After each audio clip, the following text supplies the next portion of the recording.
వయనాడులో కొండ చర్యలు విరిగిపడ్డ ప్రాంతాల్లో సహాయక చర్యలు చురుగ్గా సాగుతున్నాయి.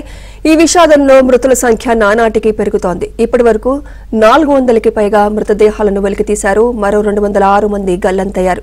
వారిని వెతికేందుకు సహాయక చర్యలు కొనసాగుతున్నాయి.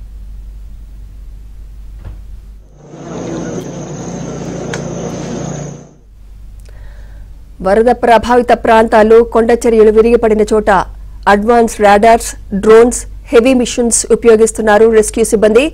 చలియార్ నదీ తీరంలో 40 కిలోమీటర్ల మేర సర్చ్ ఆపరేషన్ కొనసాగుతోంది. మలప్పురంలోని నీలాంబర ప్రాంతాల్లో చాలా మృతదేహాలు దొరికాయి. NDRF, K9 dog squad, army, navy, coast guard, special operation group, Madras engineering group, పోలీసులు, అటవీ ఫైర్ సిబ్బంది సహాయక చర్యల్లో పాల్గొంటున్నారు.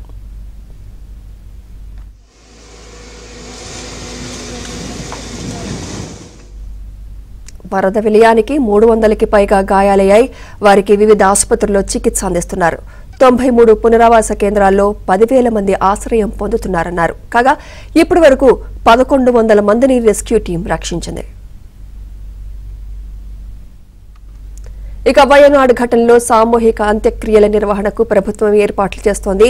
విడిగా దొరికిన శరీర భాగాలకు అంత్యక్రియలు చేసేందుకు అధికారులు ఏర్పాట్లు చేస్తున్నారు. అలాగే DNA ద్వారా మృతదేహాలను గుర్తించేందుకు యత్నిస్తున్నారు. మరోవైపు గల్లంతైన వారి కోసం చలియార్ నదిలో గాలింపు చర్యలు కొనసాగుతున్నాయి.